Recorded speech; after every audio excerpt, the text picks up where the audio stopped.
বিমানে কিভাবে নামাজ পড়ব? খুবই গুরুত্বপূর্ণ একটি প্রশ্ন। বিমানে আমরা কিভাবে নামাজ পড়ব? হজে, ওমরায় বা সাধারণ সফরে আমাদেরকে অনেক সময় বিমানে নামাজ পড়তে হয়। এই নামাজগুলো পড়ার নিয়মটা কি এবং পবিত্রতা অর্জন করার নিয়মটাই কি? মূল প্রশ্নের উত্তর দেওয়ার আগে ভূমিকা স্বরূপ একটা কথা বলতে চাই, সেটা হলো যে নামাজ সর্বাবস্থা পড়তে হবে। আপনি বিমানে থাকেন, পানিতে থাকেন, যেখানে থাকেন না কেন, আপনি মহাশূন্যেও যদি যান, আপনাকে নামাজ আদায় করতে হবে। কেবলার দিকে ফেরা পরিপূর্ণভাবে সম্ভব না। যতটুকু সম্ভব আপনি জানেন না, ধারণা করে, অনুমান করে যে কোনোভাবে আপনাকে নামাজ পড়তে হবে। নামাজ এমন একটা ইবাদত, এটা কোনো অবস্থাতে কোনো সময়ের জন্য মাফ হয় না। এই জন্য বিমানে যখন আমরা সফর করব, ট্রাভেল করব, অবশ্যই আমাদেরকে নামাজ পড়তে হবে। প্রশ্ন হলো কিভাবে পড়ব? এর উত্তর হলো, প্রথমত অজুর প্রশ্নটা আসে যে আমরা অজু কিভাবে করব। বিমানে তো অজু করা টাফ। এটার উত্তর হলো যে আমরা অজু করে বিমানে উঠব। অজু করে বিমানে উঠব। ভালো হয়, হজের সফর, ওমরার সফরে পুরুষদের জন্য তো মোজা পরা নিষেধ। এর বাইরে অন্য কোনো সফর হলে যে মোজার উপরে মাসা করা যায়, এরকম মোজা পরে অজু করে তারপর ওঠা। ভেতরে যে ওখানে যে ছোট বেসিন আছে, সেখানে খুব সংক্ষেপে ছোট্ট করে সতর্কতার সাথে হাত মুখটা ধোয়া যায়, পা ধোয়াটা টাফ। সেক্ষেত্রে মোজার উপরে মাসা করলেন, যেহেতু অজু করে মোজা পরে উঠছেন আপনি। এটা হলো সাধারণ সময়ের কথা। হজের সময় বা ওমরার সফরে তো আপনি মোজা পরে উঠতে পারবেন না, যেহেতু আপনি এহরামরত আছেন। সেক্ষেত্রে আপনি কি করবেন? এক্ষেত্রে যদি মনে হয় যে ফ্লাই করার আধা ঘন্টা 1 ঘন্টা পরে ওয়াক্ত হবে, তাহলে আপনি অজু করে ওঠেন, এই অজু রেখে নামাজ পড়বেন। আর যদি মনে হয় যে ফ্লাই করার 3 ঘন্টা 4 ঘন্টা পরে ওয়াক্ত হবে, তাহলে সেই ওয়াক্তটা আপনি আপনার ফ্লাইট ল্যান্ড করার পরে যদি থাকে, তাহলে ফাইন, সেখানে গিয়ে আদায় করবেন, নেমে আদায় করবেন জেদ্দা এয়ারপোর্টে। আর যদি নামার পর আর ওয়াক্ত থাকবে না, এরকম হয়, তাহলে আপনাকে বিমানে নামাজ পড়তেই হবে। সাধারণত সৌদি এয়ারলাইন্সে নামাজ পড়ার জন্য একটা জায়গা থাকে, পালা করে করে, গ্রুপ করে করে সেখানে নামাজ পড়ে নেওয়া যায়। অন্য ফ্লাইটগুলোতে সাধারণত নামাজ জায়গা থাকে না, কিন্তু হাজিদের জন্য ডেডিকেটেড যে ফ্লাইটগুলো থাকে, সেগুলোতে হাজিদেরকে নামাজ পড়তে সাধারণত ওরা ডিস্টার্ব করে না। বিভিন্ন স্পেস আছে, সেই স্পেসগুলোতে দাঁড়িয়ে নামাজ পড়া যায়। তবে এক্ষেত্রে শুধু ফরজটুকু আদায় করতে হবে, শুধু 2 রাকাত আদায় করতে হবে, যাতে করে অন্যান্য মানুষরাও নামাজ পড়তে পারে। যারা দাঁড়িয়ে নামাজ পড়তে পারেন না বিমানে বা আপনার সাধারণ অবস্থাতে, তারা যেহেতু হজের বা ওমরার ফ্লাইটগুলো কেবলার দিকেই যায়, অতএব তারা সিটে বসেও নামাজ পড়তে পারবেন। কিন্তু সুস্থ স্বাভাবিক মানুষ যারা আসলে দাঁড়িয়ে নামাজ পড়ার মতো স্কোপ আছে, এমনকি ফ্লাইটে জায়গা আছে, বা অন্তত ফ্লাইট অ্যাটেন্ডেন্ট যারা আছে তারা আপনাকে নিষেধ করছে না, তাহলে আপনি দাঁড়িয়ে নামাজ পড়ার চেষ্টা করবেন। বসে নামাজ পড়বে অপারগ ব্যক্তি। সুস্থ সবল মানুষ শুধু দাঁড়ায় পড়লে একটু হ্যাসেল হবে, একটু ঝামেলা হবে, এই জন্য বসে নামাজ পড়বে, এটা ঠিক না।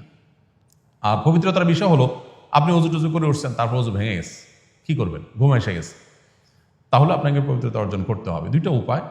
এক হলো অজু করবেন। যদিও আমাদেরকে বিভিন্ন ফ্লাইটের ক্যাপ্টেনগণ অনেক সময় অনুরোধ করেন যে আপনারা মানুষকে বলবেন যে বিমানেতে আসলে অজু করতে গেলে অসুবিধা তৈরি হয়। আমরা জানি যে ওখানে ওনারা বিশেষ করে বলেন যে ফ্লোরের নিচে বৈদ্যুতিক তার ইত্যাদি লাইন টাইন থাকে, এখানে পানি ফেলে আপনি একাকার করে ফেলবেন, এটা রিস্কি।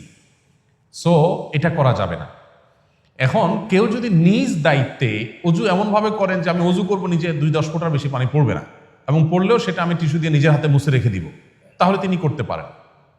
বাট এটা খুবই টাফ, ছোট্ট একটা জায়গা, অনেক চিপা জায়গা, প্রচুর অজুর পানি পড়ে যেতে পারে। সেক্ষেত্রে যদি এমন হয়, বিশেষ করে বৃদ্ধ মানুষ অনেকে আছেন, যে অজু করতে গিয়ে একাকার করে ফেলবেন, নিজের কাপড় চোপড় নাবাক হবে, নিচে পানি ভরে যাবে, রিস্ক হবে, অন্যদের ব্যবহার অনুপযোগী হবে, নানান সমস্যা তৈরি হবে, তারা তায়াম্মুম করবেন।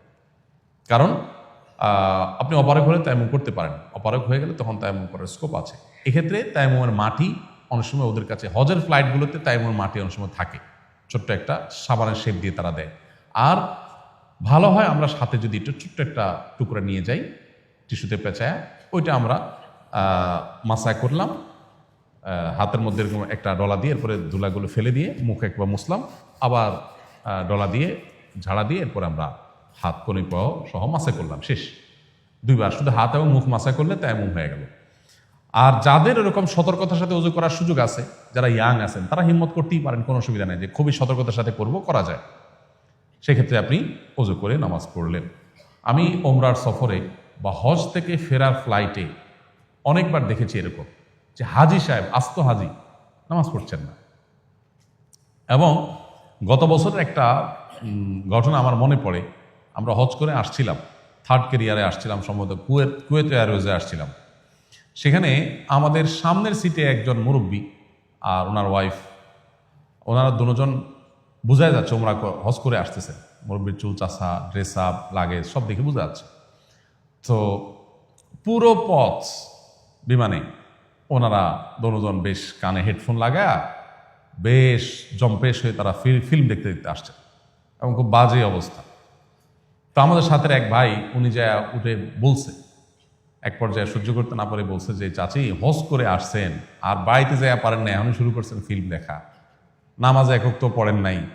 আমরা সবাই পড়লাম, আর তো আগুন হয়ে গেছে। হ্যাঁ, তোমার কাছে শিখতে হবে, মূর্খ কোথাকার, পুরা গোষ্ঠী উদ্ধার করে ফেলছে। এই হলো আমাদের হাজী সাহেবদের অবস্থা। আমি অনেককে যখন বলি ভাই নামাজ পড়বেন না, বলছে কিভাবে নামাজ পড়ব? যিনি এই কথাটা বলতেছেন উনি পান খাচ্ছেন। তো আমি যদি পাল্টা প্রশ্ন করি, এই 10,000 ফিট উপরে পান পাইলেন কোত্থেকে? আপনি তো জানেন যে আপনাকে বিমানে ভাত তরকারি দিলেও পান দিবে না, এই জন্য পানটা নিয়ে আসছেন সাথে, সুপারিটা নিয়ে আসছেন সাথে খাওয়ার জন্য। বাট নামাজের সময় হয়েছে বলতেছেন কিভাবে নামাজ পড়ব? আপনার নামাজের ব্যবস্থা আপনাকে করতে হবে, কিন্তু আপনাকে পড়তেই হবে। আল্লাহ আমাদের তৌফিক দান করুন।